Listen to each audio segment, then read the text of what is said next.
Now, naligo ka, syempre nagsasabon ka rin. Yung iba gumagamit ng soap bar.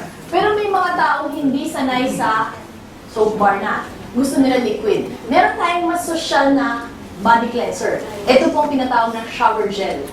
Okay? So ito po yung ating shower gel, jasmine and white tea, nourishing wash.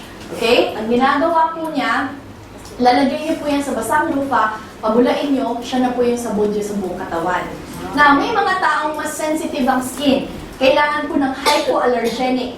Meron po tayong multiflora hypoallergenic wash, no? Shower gel. Okay? So, ito po para sa mga mas sensitive ang skin. Okay. Now, kung mapapansin niyo ganyan, uy, meron akong nalaktawan. Ano to? Ito po ang ating spa lavender bath salts. Saan po ginagamit ang bath salts? Ang bath salts, normally ginagamit po sa bathtub. Okay? Yung bathtub po natin, lalagyan po natin ng tubig, lalagyan mo nito, tapos bababad ka sa loob. Now, dito po sa Pilipinas, meron din po tayong mga bathtub. Batya at tabo. Diba? Kung wala kang bathtub na gano'n, meron din tayo, gagawa tayo, batya at tabo. Okay, so anong gagawin natin dito? Babasahin niyo po yung katawan niyo, tapos na kayo maligo, di ba?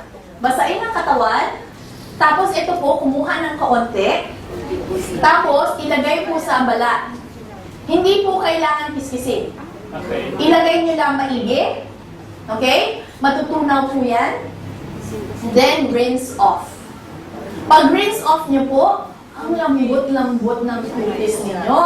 Okay? Pag nakasuot kayo ng night gown, baka mahulog. Okay?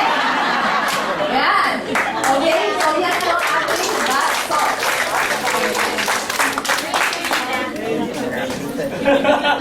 Sino mag-volunteer demo? Okay. Now, naliligo tayo, syempre, nandun ka na rin sa banyo, pag-usapan na rin natin ang toothpaste. Okay? Ito po ang ating tooth gel. Now, ang tooth gel po ng DLC is designed for sensitive teeth. Okay? May mga taong mainom lang po ng malamig or nakainom po ng mainit, no? Extreme, no? Namimilo po yung ngipin. Now, meron pong mga toothpaste sa market na para po sa mga sensitive teeth. Kaya lang po, pag yun po ang ginamit nyo, hindi nyo po pwedeng gamitin ng pangmatagalan. Kasi pag more than 3 months nyo po silang ginamit, pati bibig nyo po, wala na pong pakiramdam. Nagnanam po kasi siya. Okay? Kasi sobrang matapang yung ginagamit nila.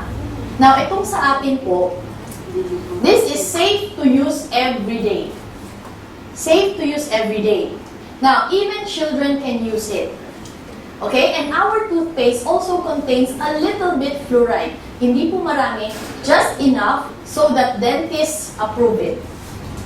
Approve po to ng dentista, pero hindi sobrang taas dahil I know some people are very particular about fluoride. Fluoride being very harmful. Now, one fact about fluoride. Some people say fluoride is cancer-causing. We have asked so many dentists about it. Ang sagot po sa akin ng dentist ganito. Kapag bumili ka ng isang boteng fluoride at ininom mo, oo. Cancer-causing yun. Eh yung nilalagay natin dito, sobrang kaunti po at araw-araw kunti-kunti lang, wala po siyang ganung klaseng effect sa katawan. This statement is based on mga statement ng dentist na na-interview na namin. Okay? So, ang ating toothpaste contains propolis. Contains natural tea tree oil. Okay? So, napakaganda po niyan sa ngipin. Ang propolis po nakakatulong mag-prevent ng tooth decay. Now, kapag gumagamit ka ng toothpaste, syempre, importante din ang iyong toothbrush. O, pati yan, dinamay na natin. Okay? So, meron din tayong toothbrush. Now, ang toothbrush po natin is very special. Ang isang pack po is 4, pero they're individually packed. Okay? Now, ang ating toothbrush is made with West German technology. Okay? Ang kanyang bristles ay DuPont technology. DuPont. Okay? And ang kanyang bristles po ay 3-dimensional, 3D. May taas, may baba. Hindi po pantay yan. Bakit? Dahil kaya po niyang abutin kahit na sulok-sulok ng mga ngipin. Yung ibang toothbrush, pag ganun mo, pantay lang. So, pag meron na sa in-between, hindi po nakukuha. Ito po, kahit na yung mga singit-singit na maliliit, kaya po niya. Dahil ang kanyang bristles ay napakapino at hindi po siya pantay. So, lahat damay. Now, itong head, tama lang po sa ngipin natin. Hindi sobrang laki, hindi sobrang liit. Pag sobrang laki yan, ubos ang toothpaste mo na maaga. Diba? Hindi siya nakakatipid. Now, syempre, kasi, diba, pag nakikita natin sa drawing, no, yung toothpaste, kailangan end-to-end ng toothbrush. So, kahit pag malaki ang toothbrush mo, bubuin mo rin siya kahit na hindi mo siya kailangan. So, ang daming sayang, di ba? So, bibili ka uli. So, butas ang bulsa. Di ba? Hindi na butas ang ngipin, na butas yung bulsa. Okay, so, yan po ang ginawa natin para makatipid po tayo. Eksakto lang po sa size ng ngipin natin. Hindi sobrang liit naman na hindi ka na makapag-brush. Okay? Now, another thing, may mga taong maliliit ang bibig. No? Pag gumagamit ng toothbrush, nasusugat po yung ditong side nila. So, ang ating leeg, ang leeg po ng ating toothbrush is designed for people with small mouths, like children. So, kahit na inaabot, hindi po nasusugat. Okay? Next, yung kanyang grip. Ang grip po niya, hindi po nadudulas. Kasi mahirap nagbo-brush ka ng teeth, pagka ganun mo, dumiretso sa gilagid mo. Nasugat naman ang gilagid mo, masakit yun. Now, ito po, hindi po nagkakadulas. So, yan po ang ating packaging. And, most especially, meron po siyang nakalagay na DLC. Wow. Bakit? Now, mga distributors kayo, right? Now, sometimes, hinihingan tayo ng discount ng ating customers. Bawal po mag-discount. Kung gusto mo siyang i-discount, gawin mo na lang siyang downline.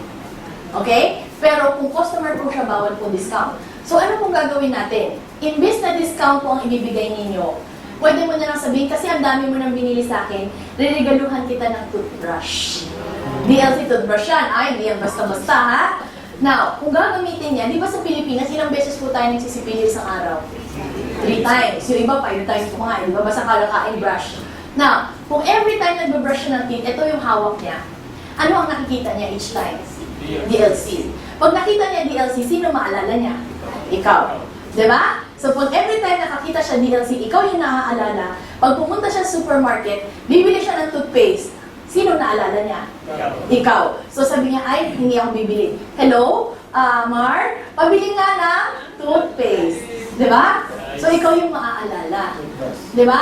Bibili siya toothbrush, ay, meron siya. Doon na lang ako tatawag. Diba? So, lumalaki pa yung business mo. So, I recommend DLC toothbrush to everyone. And we have, actually, we have 6 different colors. So, yung toothbrush po natin, 2 pack, iba-iba ang combination. Okay? So, may 2 klaseng combination of colors that you can select. Okay?